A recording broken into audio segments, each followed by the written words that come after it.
Hello and welcome back to Photoshop for Presentations. I'm your instructor Dan Hood, and what we're going to talk about in this unit is about Photoshop tools. In this case in particular, we're going to be talking about the selection tools. We're going to be talking about the selection tools which can be found in the toolbar here, here, and here. The one thing I'd like to point out is that any tool on your toolbar that has a tiny little arrow in the lower right hand corner, what that means is that there are other tools similar to this tool that are buried underneath this particular tool. So let's go to this tool. We can click it, and that offers up us more tools that are very similar to that one. Same with this tool called the lasso tool. If we click it and hold it down, that opens up another submenu of tools similar to that. Here we have the magic wand tool, and if you do the same, it opens up a couple other tools. So let's go back to this first selection tool, which is called the rectangular marquee tool. And it has the rectangular marquee tool, the elliptical marquee tool, single row, and single column. We won't discuss single row and single column in this particular video because really, honestly, they're useful, not incredibly useful, and really doesn't even pertain to what we are trying to accomplish here. What we'll stick with is the rectangular and the elliptical marquee tool. To use them, you click the tool, come over to your image, and you hold down your key, hold down the button on your mouse, and you can draw a square or rectangular shape.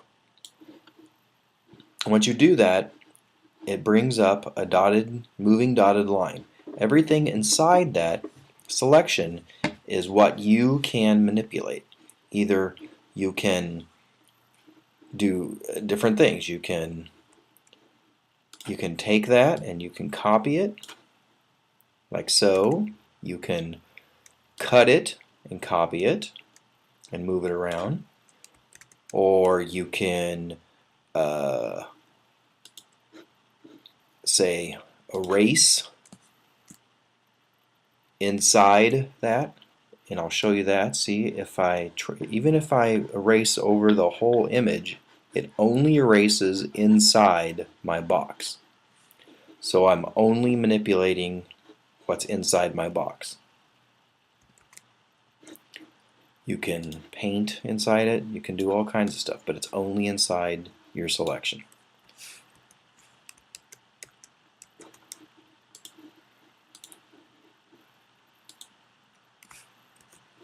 So let's show you something very quick. So you have, let's draw another selection. Let's say you need to add to that selection, like you need to add a section of the rocks over here, the plateau. Well, to do this, and this works for any of the selection tools, you hold down your shift key, and as you can see, it brings up a little plus sign next to that. Well, that means that you're going to add to your selection. So let's go ahead and do that. Hold down the shift key and pull another box, and as you can see, it has added to the selection. And you can do that to add a number of boxes and squares to your selection. Now you can do just the opposite. You can also subtract from that by holding down the Option key or the Alt key in Windows. And that will in turn subtract from your selection.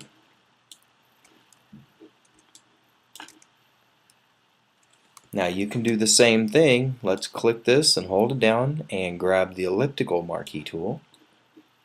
You can do the same thing. The elliptical marquee tool either can draw ellipses or it can draw circles. To draw a perfect circle with your ellipse tool, you hold down the shift key, and shift key will keep it as a circle. Now if you want to add to that, you do the same thing. It'll bring up a little plus sign by holding down the shift key, and it'll add to it. Now as you see, it only was able to draw an ellipse at that point.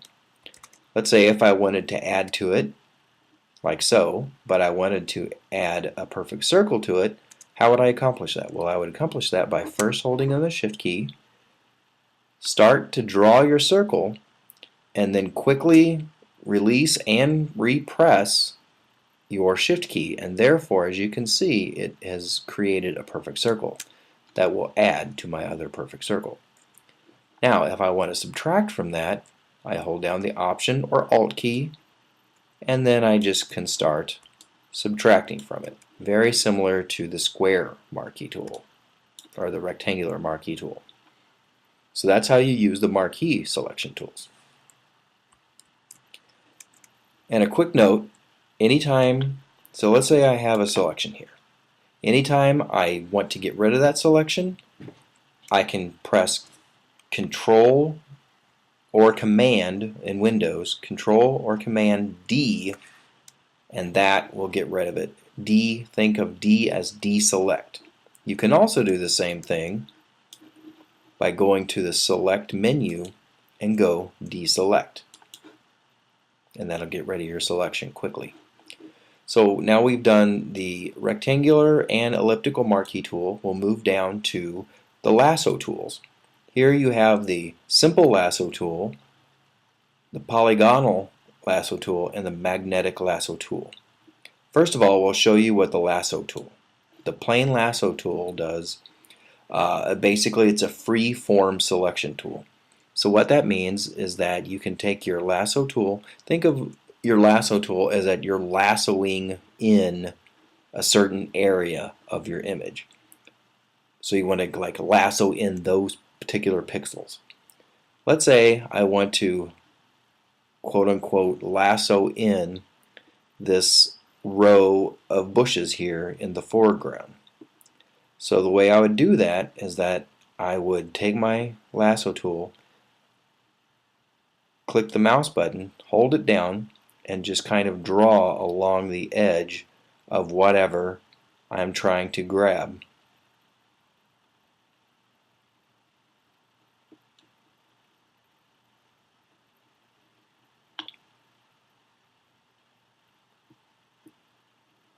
And as you can see, I'm able to draw a free form selection. Now the same thing applies if I want to add to that free form selection. I hold down the Shift key and I can add to it. If I want to subtract from it, hold down the Option or Alt key and I can subtract from it. Those are good things to remember because using the selection tool is actually a very powerful tool. So that's how you use the lasso tool. Now the other type of lasso tool are the polygonal lasso tool. And the way you use that is that instead of free form, it does everything in angles. So like if I had something that was very angular, or I wanted to be more precise in the angles of my selection, I would use that tool because I would click it and see it does it in more of a linear form. To add to it, I would hold down the Shift key. That adds to it. To subtract from it, I would hold down the Option or Alt key, and that subtracts from it. So that's how you use that one. That's the polygonal lasso tool. The magnetic lasso tool is actually pretty cool, and if you can bear with me, I'm going to zoom in a little bit on this image to show you exactly what the magnetic lasso tool does. And the reason it's so cool is because through the magic of Photoshop, you can see that it has a little magnet on the selection now. And through the magic of Photoshop, what it's able to do is that Photoshop is able to differentiate between different colored pixels. So let's say I wanted to grab this orangey shape of the rocks but keep the blue of the sky out. So what I would do is I would take my lasso tool right along the edge, click down on your mouse once and release, and then start to draw along the edge between the two colored pixels. And as you can see, it goes along and magnetically connects to the edge of the different colored pixels. And you can even go into differentiating between shade and light and stuff like that. So what it's very useful for is when you have two edges that are high contrast from each other and you want to select them, then this is a great tool to use that, because the high contrast makes it easy for this tool to be used. And as you can see, it cut right out along the line there. So that's how you use the magnetic tool. Okay, let's deselect that. The last selection tool that I can show you is the Magic Wand tool. The Magic Wand tool is similar to the Magnetic Lasso tool in the fact the Magic Wand tool does kind of the similar thing. It takes into account the different color of pixels and the different contrast of pixels, and therefore will only select a determined color and an intensity of pixels. So in case, let's say I want to only grab pixels that are this light blue color of the sky here, but leave the dark clouds and the light clouds here separate. The way I could accomplish this is by clicking there. Actually, and this thing here, this little option here called tolerance, what it is, what it says is what it means, is that it's the tolerance of color of pixels that the Magic Wand tool is able to tolerate. So if I kick it up to 30%, it's going to tolerate a larger color variation and intensity level of pixels. And you'll see how that works, because all of a sudden it has indeed, by raising the tolerance level, it has raised the tolerance of the colors, and therefore did exactly what I wanted to do. It selected just the light blue section, kept the white out, kept the dark clouds out, and it did exactly what I wanted. That's what the Magic Wand tool does. And now what I can do, let's say if I want to add to my pixels, I can press down the Shift key and it will add to that. And subtracting does the same thing. Option or Alt key, and it subtracts away. Okay, then the other tool we want to show is the Quick Selection tool. And that is exactly what it says. To show this tool, I think it would be easier if I go to the cowboy small photograph, because we have really good contrast between his jacket, his hat, and the background.